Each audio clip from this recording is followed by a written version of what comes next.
Bienvenue, bienvenue, bienvenue.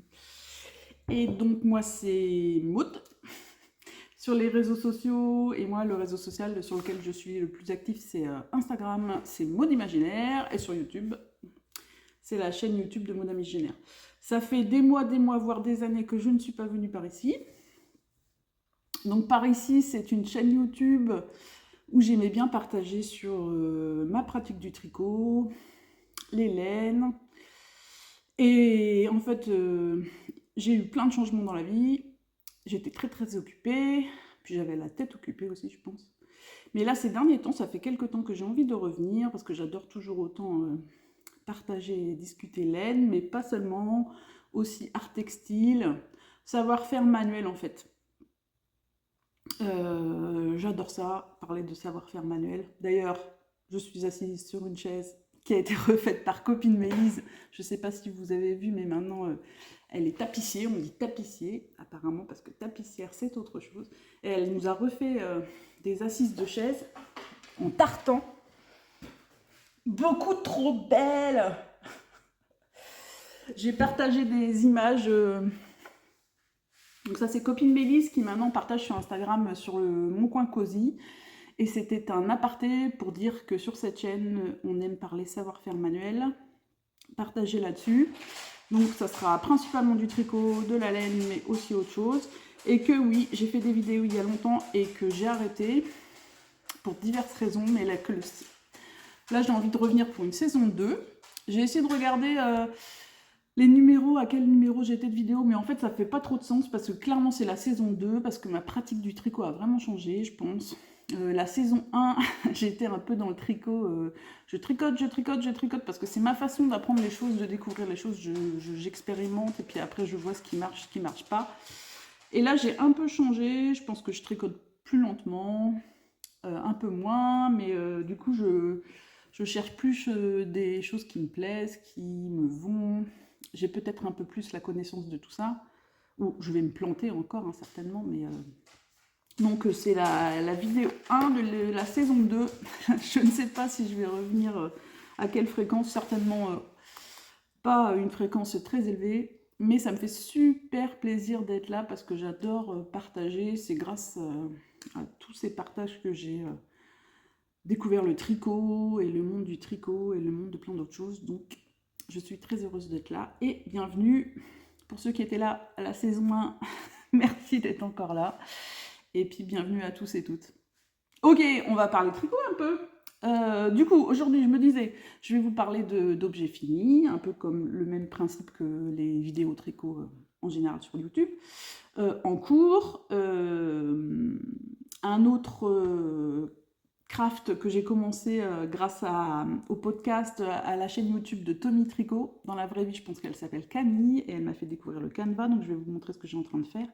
J'adore. Merci pour cette découverte, Camille. Et à la fin, je voulais vous parler un peu bouquins, mais des bouquins sur le tricot.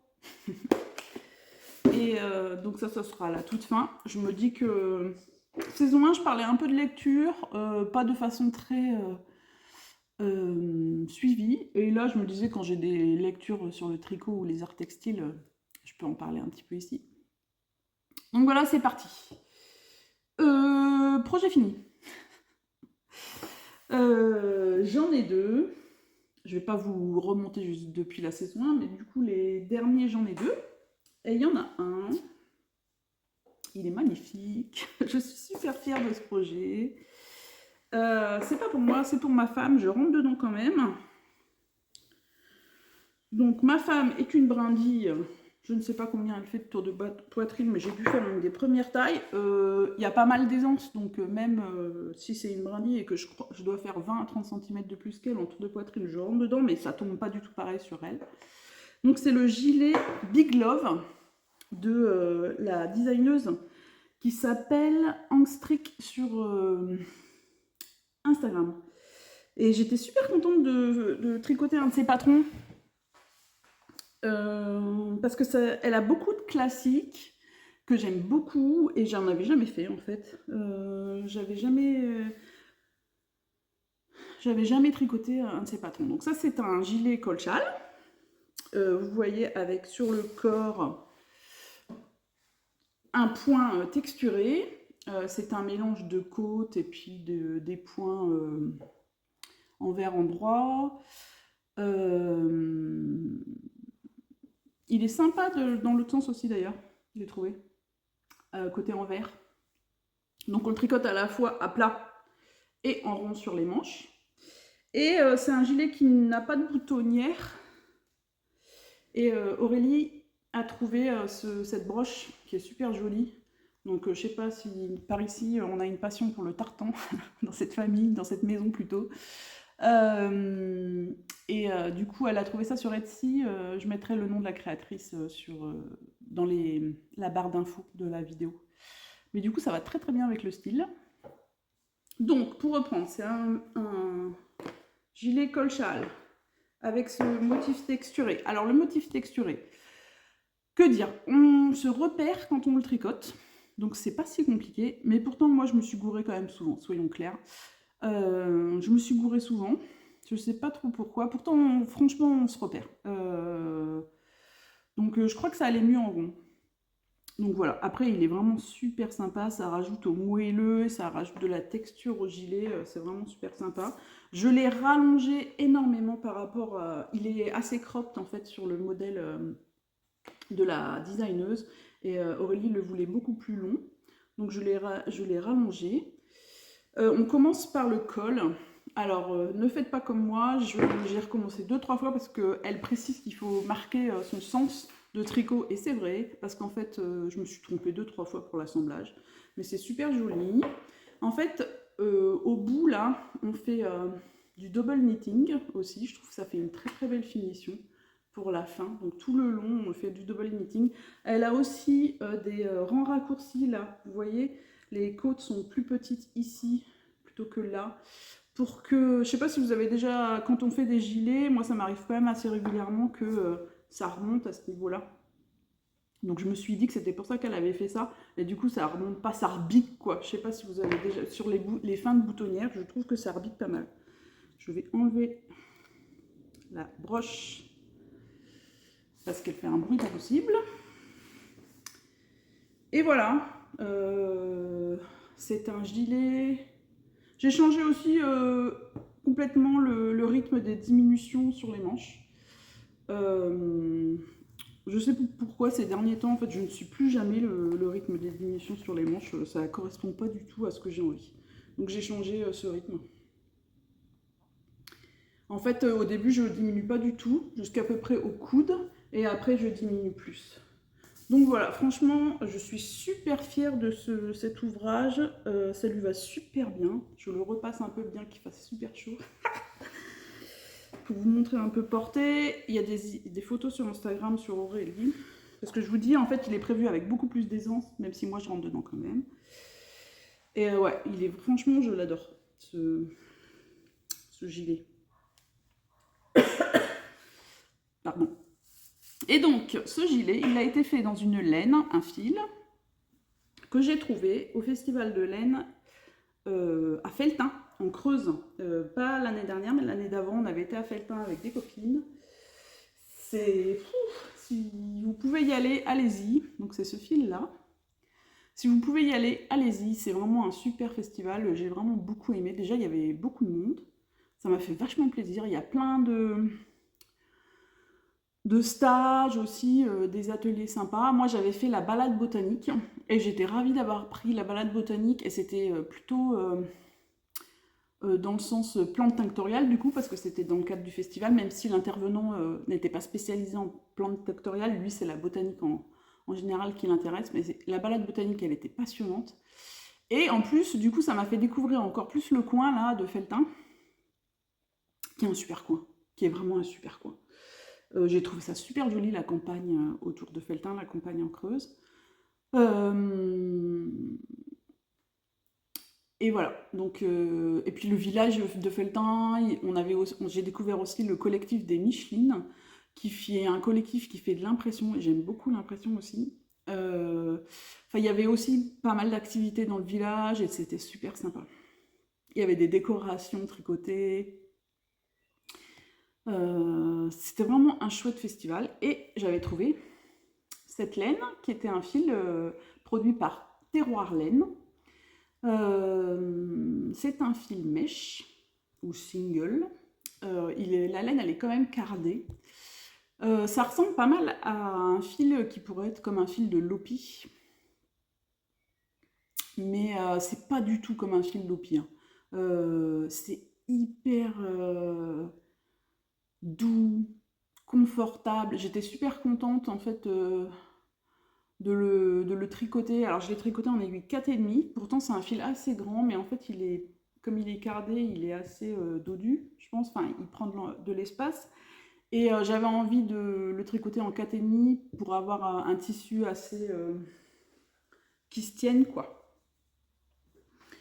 Et donc c'est Terroir Laine, c'est un mélange, en fait ça c'est des coloris naturels, et en fait elles ont toute une gamme de couleurs qu'elles ont appelées, je dis elles, mais je pense que c'est pas elles, qu'il ou elles ont appelé, la dame qui était sur le stand, c'était elle, c'est pour ça que je dis ça. Et du coup, elles ont toutes un ensemble de coloris qui sont des mélanges en fait entre différentes toisons plus ou moins foncées. Et elles ont appelé cet ensemble de coloris la gamme Orage. Et moi j'avais une des coloris de la gamme Orage. Donc faite avec des toisons de limousine. Je vais aller boire un coup. Je ne vais pas couper parce que j'ai la flemme de couper, mais j'ai un chat dans la gorge, pardon. J'ai finalement dû couper parce que j'ai eu du mal à me remettre. Je me suis carrément étranglée. Donc j'ai dû couper. Donc me revoilà. En fait, je suis en plein pic allergique. Je suis désolée si j'ai les yeux un peu explosés, le nez un peu pris, et puis la gorge qui gratte. Donc me revoilà. Et je vais parler de ce fil. Qui est vraiment... Ne vous fiez pas, pour les gens qui ont peur des fils locaux, elle est vraiment hyper confortable. Elle est vraiment... c'est pas douce comme du Merino super wash évidemment, mais moi je la trouve hyper confort et hyper doudou. Je tricotais cette laine avec la copine Mélise et elle a été surprise aussi quand elle l'a touchée. Donc si vous avez l'occasion de voir ces fils, en plus franchement, comme beaucoup des fils locaux, c'est un fil qui est à moins de 10 € les chevaux. Donc c'est super chouette. Donc je vous ai dit que je l'ai tricoté en 4,5. Je vous ai dit que j'ai tricoté avec le gilet Big Love de Hangstrick. Et je crois que j'ai tout dit. C'est du fil de chez Terroir Laine. Et ils ont toute une gamme de fils. Donc voilà pour mon premier projet terminé, dont je suis super contente. Le deuxième, je viens à peine de le terminer. Je pense que j'ai pas encore partagé de photos portées sur Instagram. J'ai juste partagé une photo du pull. C'est un pull qui séchait sur mon tapis de yoga en story. Je vais faire des photos bientôt. Et je suis super contente de ce pull aussi. J'avais envie d'un projet cool parce que j'avais envie d'un projet simple. Pas cool mais simple. Et en fait, je recherche aussi un peu des pulls simples, des gilets simples aussi qui me vont pour faire un peu plus de basique dans ma garde-robe parce que ça me manque à fond en fait. Donc voilà, c'est le patron, c'est un patron de Andrea Bory qui est super connu et qui a décidé de faire des basiques en fait, toute une gamme de basiques. Donc ça fait partie de sa gamme de basiques. Et j'avais remarqué sur les photos, ça a été extrêmement tricoté, du coup c'est pareil, sur les projets Ravelry, on peut voir vraiment comment ça donne pour différentes morphologies. Et j'avais vu que sur les photos ça tombait bien, alors que c'est un... Bon, je suis pas une spécialiste, hein, mais c'est un yoke ou un pull en empiècement circulaire. Pour moi c'est une des constructions les plus simples, en fait on commence en rond, et après on fait plein d'augmentation sur certains rangs, et c'est tout quoi. Donc c'est vraiment facile je trouve, donc j'avais envie de quelque chose de facile à tricoter et de simple, mais ça ne me va pas très bien. J'ai une forte poitrine, Du coup, je pense que je prenais trop d'aisance sur les empiècements, sur les patrons en empiècement circulaire. Du coup, comme j'avais trop d'aisance, en fait, la séparation des manches et du corps était trop bas. Donc ça faisait une espèce de tunique. Donc j'ai tricoté des pulls que j'adore. Je regarde là parce que j'en ai un là, mais il est complètement enfrichonné, donc je ne vais pas vous le montrer, ou j'essaye. Et donc j'ai tricoté plusieurs fois des empiècements circulaires. Donc ça, c'était un patron en empiècement circulaire que j'adore, que je mets à la maison, qui est sale, parce que je me mets à la maison avec mes toutous. Mais clairement, il est magnifique, je l'adore. Mais la séparation est beaucoup trop basse entre les manches et le corps. Et ça me fait un espèce de plastron. Alors, dites-moi si vous en savez plus que moi, ou si vous avez des commentaires là-dessus. Moi, je pense que c'est parce que pour cette forme-là de pull, il me faut choisir une aisance moins importante, vu que j'ai une grosse poitrine. Dites-moi ce que vous en pensez. Et ce que j'ai remarqué aussi, c'est que clairement, j'ai l'impression sur les photos d'Andrea Mori elle-même, mais aussi sur les gens qui l'ont tricoté, la séparation des manches et du corps se fait assez haute. En fait, on a les manches qui nous serrent pas mal. C'est pas quelque chose de ample. Et du coup, je trouve que ça tombe vraiment mieux. Donc voilà, je vais vous le passer. Je mettrai des photos portées sur Instagram et Ravelry. Je trouve que c'est pas mal du tout, en fait, pour un pull en empiècement circulaire. Donc moi, j'aime bien les tricoter, c'est cool, quoi. Bon, j'ai mon polo qui est pas bien mis. Mais vous voyez, il est assez serré, donc du coup, ouais, mon polo, il faut que je le mette correctement. Ça serre assez en dessous des bras. Mais je trouve que du coup, c'est pas mal. Il remonte un peu en bas. Alors je l'ai rallongé de plus de 10 cm, hein, parce que c'était une forme crop encore, et je crois que ça s'est arrêté au bout de 20 cm de corps. En tout, j'ai plus de 40 cm, et je le trouvais un peu court, il s'est même allongé un petit peu, de quelques centimètres, un ou deux, au blocage, et j'étais contente. Et peut-être même, il me reste de la laine. Si jamais, je vais le porter et je vais voir. Pour l'instant, je trouve que ça va parce que ça tombe en dessous de la ceinture. Mais peut-être même que je rallongerai encore d'un centimètre. Donc je l'ai énormément rallongé, mais parce que voilà, elle le voulait crop, mais moi je le voulais plus long. Et sinon, je pense que j'ai fait aucune modification. On commence donc par le haut. C'est des côtes 2-2 très sympas, assez longs. Et après, c'est un empiècement circulaire. Je vous dis, je pense que la séparation se fait plus haute que pour d'autres patrons du même genre. Après, pour les manches, à nouveau, elles ont un peu la même forme que pour le gilet Big Love que je viens de vous montrer. J'ai pas du tout suivi les diminutions indiquées. J'ai été à peu près jusqu'au coude et après j'ai pas mal diminué. Et encore de la double côte, des côtes de deux. Des côtes de deux au poignet. En bas, il y a des côtes de deux assez longues, il y a quasiment 10 cm. Donc là, j'ai suivi aussi. Je l'aime beaucoup, je ne l'ai pas mis, hein, je viens de rentrer les fils. Et puis là, en fait, il commence à peine à faire chaud. Donc je pense pas que je vais le mettre beaucoup. Mais il est très sympa. Donc je l'ai tricoté avec un fil double.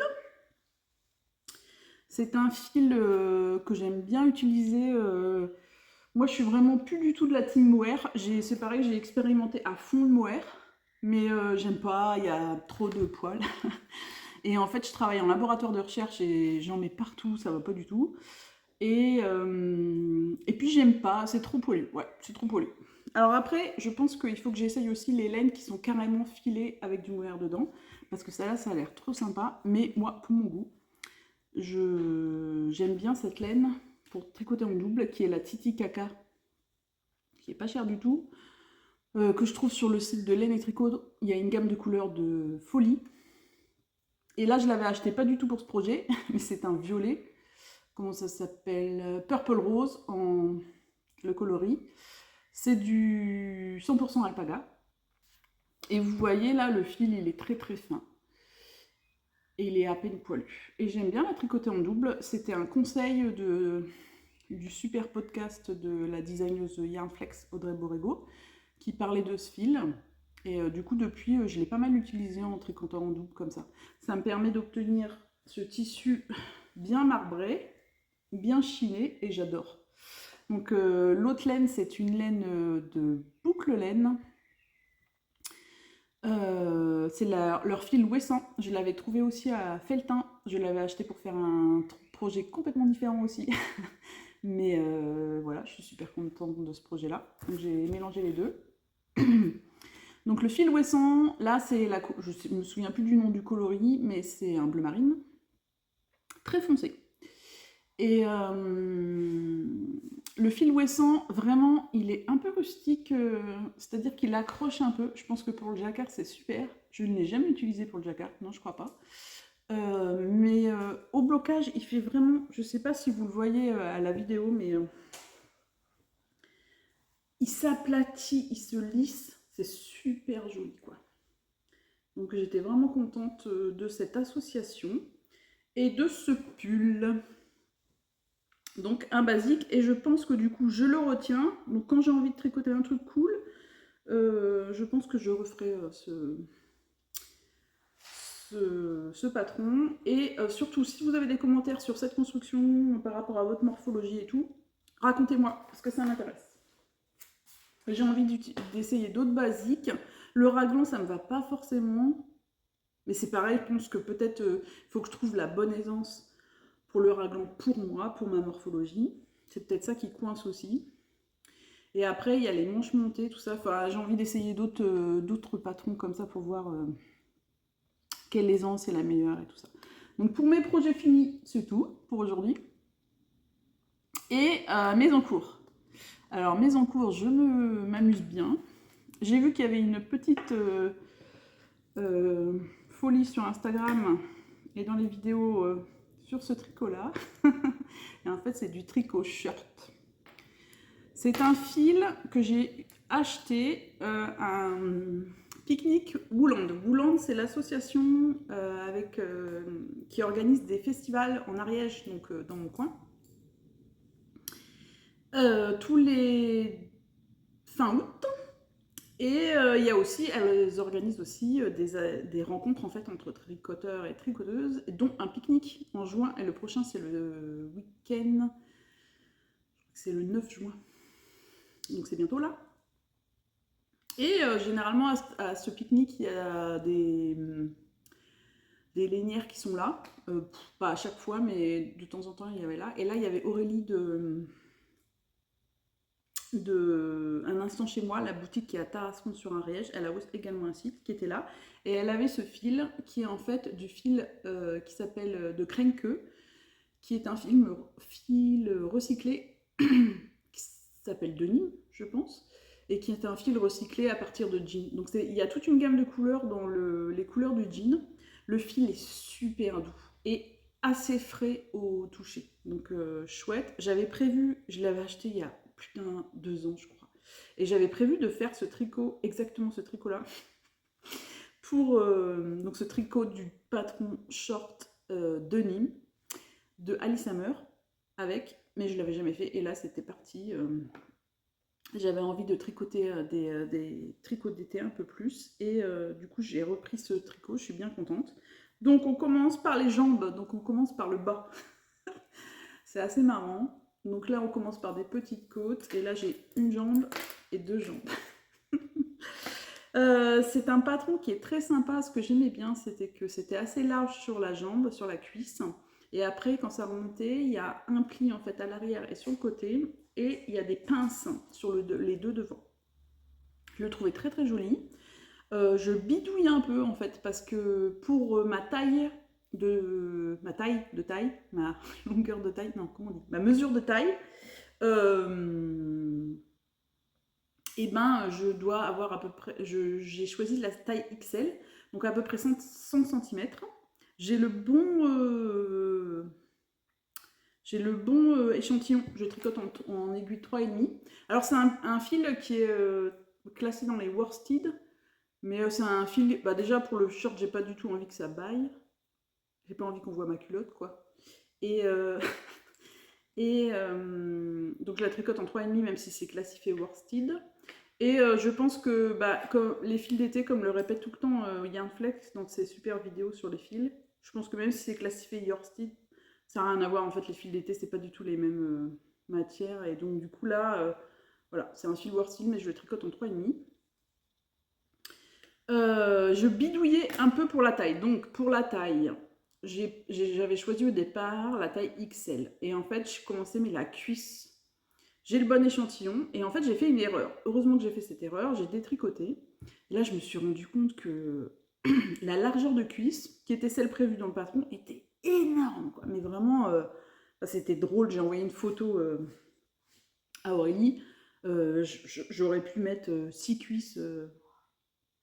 C'est trop gros pour moi. Et en fait, du coup, ce que j'ai fait, c'est que je me suis basée sur ce shirt du commerce, hein, dont j'aime beaucoup les mesures. Et en fait, j'ai pris la mesure de la cuisse, là. Parce qu'il est quand même assez large aussi. Et il fronce et tout ça. Donc, je me suis dit, j'ai pris la mesure de la cuisse, là. Et en fait, c'est la mesure de la cuisse de la taille S. Donc là, les jambes, j'ai fait les mesures de la taille S. Et ce que je vais faire, je ne sais pas si je vais m'en sortir, mais j'espère. Donc là, j'ai regardé et je veux arriver pour les pinces en haut au nombre de mailles qu'il faut pour la taille XL pour avoir à peu près 100 cm. Donc je vais faire beaucoup moins de diminution pour les pinces. Pas pour les pinces, pardon, pour les plis. Parce qu'il y a 2 plis. Un sur le côté, un à l'arrière. Et il y a aussi des pinces devant. Donc je pense que je vais réussir à m'en sortir. Peut-être que je vous dirai si je m'en suis sortie ou pas dans le prochain épisode. J'espère parce que j'ai vachement envie de le porter en fait. J'adore, c'est super doux, j'ai envie d'avoir mes fesses dans le doux là. Et puis Aurélie a acheté, a trouvé sur Vinted je crois, un pull en coton, mais en matière coton serviette. Il est super kitsch et du coup j'ai trop envie qu'on ait nos 2 shirts vintage kitsch ensemble. En plus, les couleurs vont ensemble. On essaiera de vous faire des photos assorties. Donc j'ai trop envie de ça. C'est très sympa de tricoter. C'est du jersey majoritairement, mais bon, ce qui est sympa, c'est la construction un peu marrante, quoi. Donc je vous dirai si je m'en sors. J'espère m'en sortir. Et peut-être que je ferai un autre shirt cet été, mais pas sûr. Donc voilà pour mes encours tricot. Pour mes futurs projets, justement, je suis pas sûre parce qu'en fait, j'ai envie de faire j'ai envie de tricoter un peu mon stock là. J'en ai quand même pas mal qui débordent, comme toute tricoteuse qui se respecte. Et j'ai ce fil magnifique, vraiment magnifique. C'était la boutique. C'est pareil, c'est un fil que j'ai acheté à un pique-nique Woolland. Et le nom du coloris, c'était Couleur du lac. En fait, c'était une personne qui teignait de la laine et qui habitait près de chez moi. Mais plus vers le Tarn. Et je me souviens, ça m'avait vachement plu parce que moi, je me balade pas mal dans la campagne par ici, donc au sud de Toulouse, pour ceux qui n'ont pas suivi. Et effectivement, ça me rappelait vraiment mes couleurs de balade, plein de vert et puis ces taches de bleu avec les lacs ou les rivières. Donc j'avais complètement flashé sur ce coloris. La boutique est fermée à présent. C'était les laines du chaudron. Je pense que c'était ça son boutique. Déborah, elle faisait des super coloris. Donc j'avais complètement flashé sur ce fil. J'avais pris les écheveaux, mais c'est de la single et c'est très fin. Je tricote très peu de single, je tricote très peu de châles en fingering en fait. J'adore tricoter ça. De toute façon, j'aime tout tricoter, mais je l'aimais pas du tout. Donc du coup, j'étais un peu perdue avec ce châle. Et là, j'ai envie de me faire, parce que la single, là, je pense que c'était du mérino. Je n'ai plus l'étiquette, mais j'imagine que c'est du mérino. C'est vraiment très léger. Donc j'avais envie de faire un t-shirt. Et donc je pense que ça sera mon prochain en cours. J'ai hâte de finir mon shirt pour me mettre à ça parce que ce fil il est tellement beau. Il est tellement beau, c'est trop cool. Je suis contente de le tricoter bientôt. Et en fait, je cherchais un patron. J'ai été un peu dans les tréfonds de Ravelry hier soir. Et d'ailleurs, j'ai découvert, je suis super contente parce que j'ai partagé quelques photos sur Instagram hier. J'ai découvert une nouvelle designeuse que je ne connaissais pas du tout, qui est scandinave. et qui s'appelle Sarah Ottoson. Je ne sais pas si je prononce correctement. Sur Instagram, c'est And Varkat. Je mettrai dans la file d'information. Et en fait, elle a des patrons avec des cols, parce que ce que je recherche, c'est un polo, comme ce que je porte là, en fait. J'aime bien ces formes-là. J'en ai plein, en fait, des polos qui commencent à s'user. D'ailleurs, je les ai depuis super longtemps, ceux-là. Et j'aime beaucoup quand il y a un petit col avec une petite ouverture comme ça. Et il n'y en a pas tant de patrons. Donc d'ailleurs, si vous avez des recommandations de patrons de polo avec des petits cols, j'ai vu que Putney en faisait, mais d'abord, c'était pas forcément le bon échantillon. Et son col était vachement gros. C'est pas ce que je recherche, je veux un petit col plus petit. Et là, cette designeuse, j'ai eu un énorme coup de cœur. Elle a pas plein de patrons, mais elle a des motifs géométriques, carrés. Elle fait des mélanges de fils super jolis. Et elle a des motifs que j'adore, quoi. Tartan. Elle a un pull tartan qu'elle n'a pas designé, mais quand je l'ai vu, j'étais ah, je voudrais trop qu'elle le design. Et elle a des pulls un peu inspiration vintage. Je veux m'en faire. J'ai déjà prévu d'en faire un là. Et elle a deux patrons de t-shirts d'été avec des cols. Mais il y en a un sans manches, avec un petit motif bien vintage. Et il y en a un avec manches, mais c'est une robe. Mais on peut bien sûr couper. Je n'ai pas encore choisi lequel faire, j'hésite. Je sais pas. Est-ce que le petit motif, on ne le verrait pas mieux sur un fil un peu moins chamarré? Je sais pas, j'hésite encore. Mais je suis super contente d'avoir découvert cette designeuse. Si vous avez d'autres patrons en recommandation de polo avec un petit col, ça peut être ouvert avec des boutons ou pas. J'aime bien en fait quand c'est ouvert comme ça. Ben n'hésitez pas parce que franchement je galère. Je galère, je galère. Donc j'en ai parlé de Petite Nick, mais ouais, les cols sont trop grands. J'en trouve pas beaucoup. Donc ouais, si vous avez des choses comme ça, n'hésitez pas à me les donner en commentaire, s'il vous plaît. Donc voilà pour les futurs projets.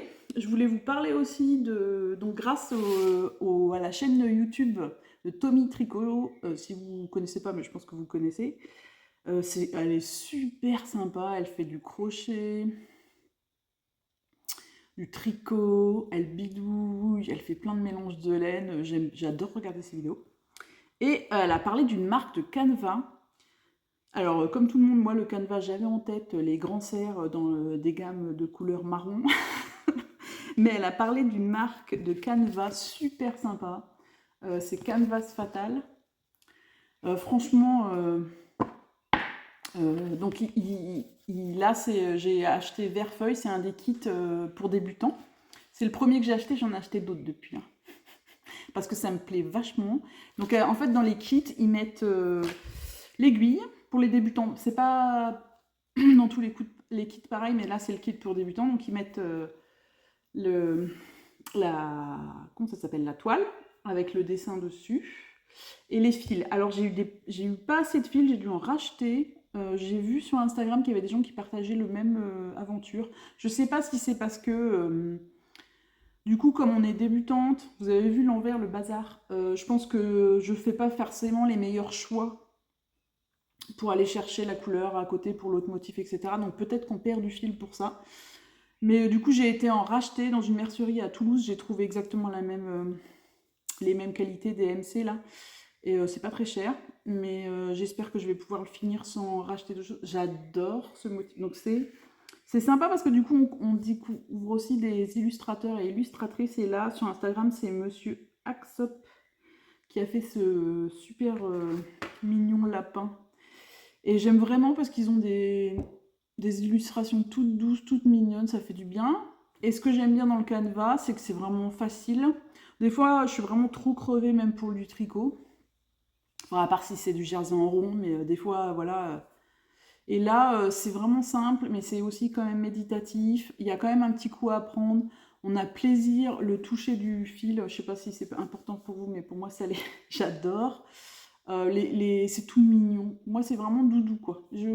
Merci beaucoup, Tommy Tricot. Je sais pas si elle va passer par là, hein, mais en tout cas, allez voir ses vidéos, elles sont super. Et je suis super contente de cette découverte parce que j'en ai acheté deux autres. Les motifs sont super sympas et c'est vraiment une activité que j'aime bien faire. Donc voilà pour l'autre projet que j'avais envie de discuter avec vous. J'ai été aussi en voyage au Pays de Galles, c'était génial. Franchement, je vous recommande. Enfin, si vous aimez ce genre de paysage, il y a quand même quasiment 11 millions de moutons, donc à peu près 3 moutons par habitant. Donc quand on aime la laine, je pense que c'est chouette. Et j'ai été voir, suite au conseil des copines, je vous montrerai les laines que j'ai achetées au fur et à mesure des projets, mais j'ai été voir le festival Wonder Wool Wells, pardon. Il y avait 200 exposants, c'était juste plein de fils auxquels on n'a pas accès en France, c'était génial. Et je voulais juste vous montrer un de mes achats de ce festival. Donc la laine, je vous montrerai au fur et à mesure. Et c'est trop mignon, quoi. Donc ça, c'est l'illustratrice Cathy Green. Alors depuis que je sais, je l'ai vue, je l'ai même croisée au festival. Et j'aimais beaucoup son travail. Elle a une chaîne YouTube et en fait, je suis totalement tombée amoureuse du Pays de Galles. Et elle fait beaucoup de vidéos aussi, enfin beaucoup, quelques vidéos sur ses randonnées et ses balades. Et du coup, là, je suis en train de regarder toutes ces vidéos pour me sentir un peu encore en vacances au Pays de Galles. Et là, elle a fait une super carte du Royaume-Uni avec plein d'espèces de moutons. C'était vraiment un chouette festival. Si vous avez l'occasion de vous balader par là, je vous recommande. Et voilà, je crois que c'est donc ça, c'est son étiquette trop mignonne. Et donc c'est Cathy Green, si vous voulez le suivre. Je pense que vous la connaissez, mais bon voilà. Voilà, et donc dernière étape de cette vidéo, mes lectures, tricot, art textile. Donc j'étais en train de lire ce livre. Alors c'est pas du tout autour des arts textiles, mais c'est sur cultiver l'appartenance de Bell Hooks. C'est une afroféministe dont j'aime beaucoup en général les livres. Et elle parle du sentiment d'appartenance quand on est une personne noire. Donc elle est du Kentucky, donc c'est le sud des États-Unis. Donc ils ont une histoire esclavagiste forte. Et elle parle de ce sentiment d'appartenance quand on est du Kentucky, d'un pays qui a été esclavagiste et avec un racisme structurel très très fort. J'ai adoré ce livre. J'ai adoré lire ce livre, tout son cheminement intellectuel sur son sentiment d'appartenance, d'ancrage. Elle parle aussi en fait de la paysannerie noire, de l'appartenance des Noirs en tant que paysans au territoire. Elle parle aussi en fait d'une ville dans le Kentucky qui a choisi un autre chemin, qui a essayé de créer en fait une autre façon d'organiser la ville pour que ça se passe mieux et que le racisme structurel se ressente moins. D'ailleurs, elle va y vivre en fait, et c'est trop. Bref, c'est pas du tout sur le sujet des arts textiles, mais j'ai vraiment adoré ce livre. Et dans ce livre, elle parle notamment des travaux textiles que faisait sa grand-mère. Donc là, c'est le chapitre que j'ai fait. Il y a un chapitre qui s'appelle Tour à piécer.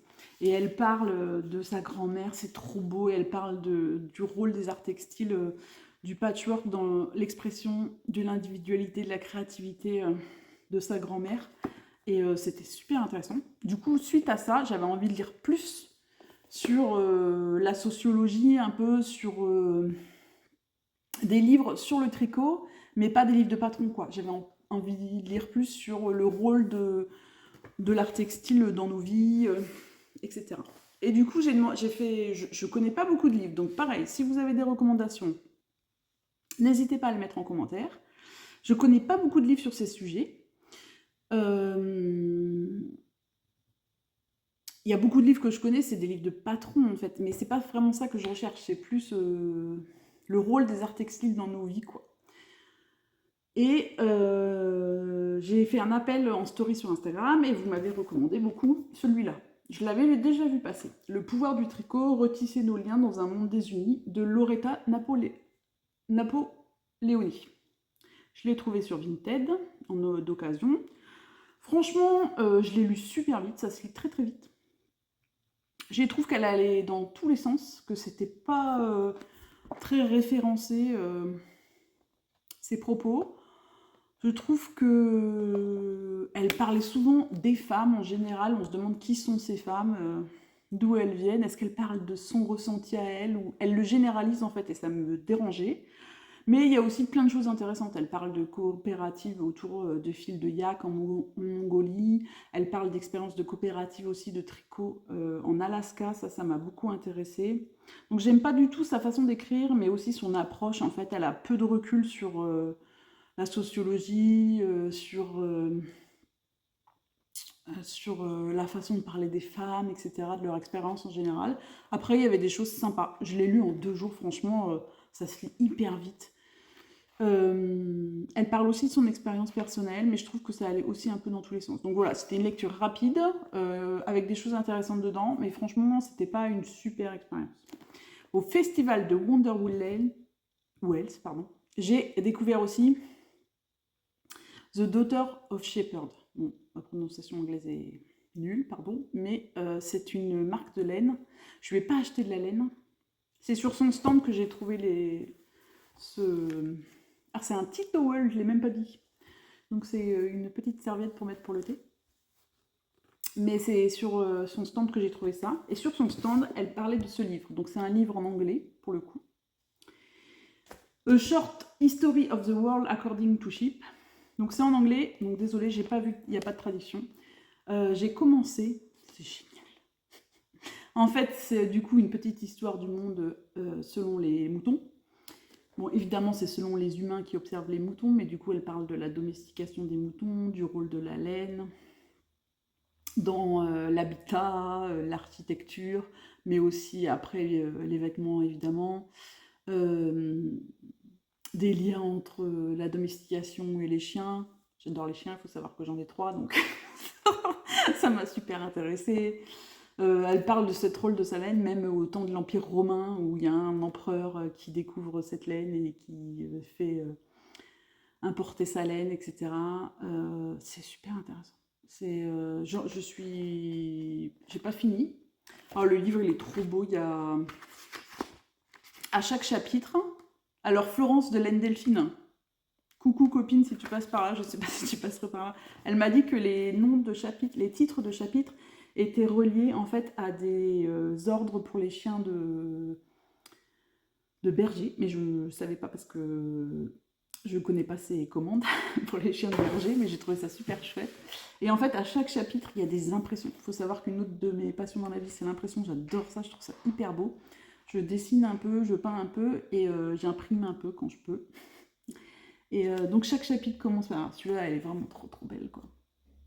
Donc voilà, si vous parlez anglais, n'hésitez pas à le lire. Enfin, je suis juste là, mais je peux vous recommander le livre, je pense, parce que pour l'instant, c'est vraiment un très très bon, une très très bonne lecture tricot et laine, et c'est hyper intéressant de lire sur tout ça. Si vous avez d'autres recommandations de livres dans ce type, je suis vraiment preneuse, parce que au-delà de la pratique du tricot, ces derniers temps, j'aime bien réfléchir à tout ça, du rôle du tricot sur nos vies. Donc voilà, je suis super contente d'avoir enregistré à nouveau cette vidéo. Ça faisait un moment que ça me traitait dans la tête. Copine Florence d'ailleurs dans sa dernière vidéo dit « Ah, Maud, elle faisait des vidéos et tout. » Bah oui, voilà. Merci à toi. Et en fait, ça m'a mis un petit putsch final pour me lancer. Et bah, n'hésitez pas à laisser des commentaires. Merci d'être arrivé jusque-là. Ah oui, je vous ai mis des petites images en début de vidéo et en fin, normalement, sur une de nos balades. C'est une balade qui est dans le Gers, donc si vous passez par ici, si vous êtes du coin d'Occitanie, ou si vous passez en vacances, c'est dans le Gers et c'est au village de Simor. Déjà, le village de Simor, c'est super sympa. Il y a un super resto, il y a une église du 14e siècle trop trop trop belle, je vous en dis pas plus, c'est une devanture rouge et tout, trop trop trop belle. Et en plus, il y a des balades sympas à faire, pas trop... Donc nous, on est balade cool, et donc il n'y a pas trop de dénivelé. Celle-là, je vous ai mis des images, il y a des vues sur les Pyrénées magnifiques. Il y a à peu près 300 mètres de dénivelé. Je me suis dit que, en fait, inspirée totalement par Cathy Green qui fait ce genre de vidéos sur ses balades, elle fait plutôt de la randonnée, mais nous, on fait plutôt des balades. c'est plus cool. Je me suis dit que je vous mettrais des images parce que c'est une des choses que j'adore aussi dans la vie, c'est de me balader dans la nature et de contempler tout ça. Donc là, c'est le chemin du Yannais, si vous cherchez sur Internet le parcours. On peut trouver le parcours sur Visorando, par exemple, sur Internet. Et c'est vraiment une balade, nous, on adore faire, c'est un de nos rituels avec Aurélie.